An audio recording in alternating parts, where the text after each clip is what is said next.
नगर में एक साहूकार रहता था। उसके पास धन धान्य बाल गोपाल की कोई कमी न थी, लेकिन साहूकारनी कंजूस थी। वह कभी किसी भिखारी को भीख नहीं देती थी। उसकी इस हरकत से सभी परेशान थे। एक बार ऐसा संयोग हुआ कि एक पहुंचे हुए सिद्ध पुरुष उस साहूकारनी के यहाँ भिक्षा मांगने पहुंचे। उस समय वह साहूकारनी अपना आंगन लीप रही थी। अतः सिद्ध महापुरुष से कहने लगी, महात्मा, इस समय तो मैं काम कर रही हूँ, मुझे अवकाश नहीं है, आप फिर दर्शन दीजिएगा।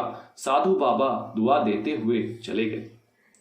कुछ दिनों बाद वे पुनः पधारे। उस समय साहूकारनी अपने पोते को खिला रही थी। अतः उसने भिक्षा देने में फिर असमर्था दिखाकर साधु बाबा को फिर कभी अवकाश के समय आने को कहा। इस बार भिक्षुक का माथा ठनका।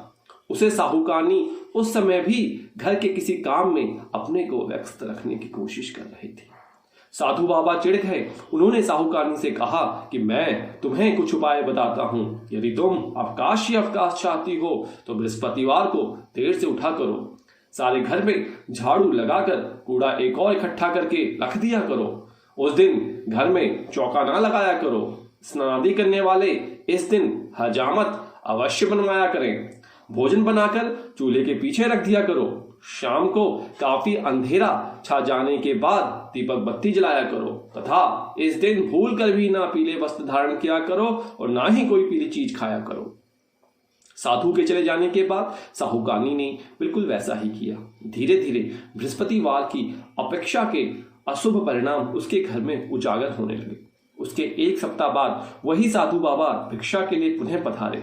उस समय साहूकारनी हाथ पर हाथ खाली रखे बैठी हुई थी। बाबा ने भिक्षा मांगी तो वह फूट फूट कर रोते हुए कहने लगी, महात्मा, मैं आपको भिक्षा कहाँ से दूं?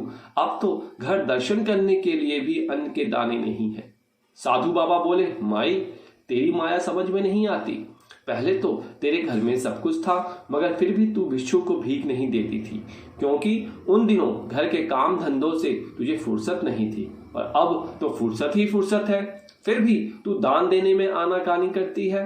अब तो साहूकारनी को समझते हुए देर नहीं लगी कि सामने खड़े बाबा सर्वज्ञ और सिद्ध पुरुष हैं।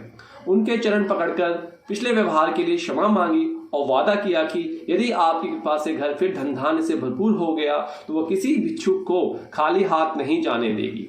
साधु बाबा को दया आ गई। वे बोले, बृहस्पतिवार को तड़के ही उठकर स्नानादि में निवृत्त होकर अपने घर का कोई आदमी हजामत ना बनवाए और उस दिन विशेष रूप से भूखों को भोजन कराना चाहिए। यदि तुम ऐसा करोगी तो जल्द ही तुम्हारे दिन फिर जाएंगे और तुम्हारा घर एक बार फिर धन धान्य से भरपूर हो जाएगा। साहूकारनी ने वैसा ही किया। कुछ दिनों में उसके भले दिन लौट आए। जैसे बृहस्पति जी ने उनके दिन फेरे, वैसे ही वह हम सबके शुभ दिन शीघ्र ही लाए।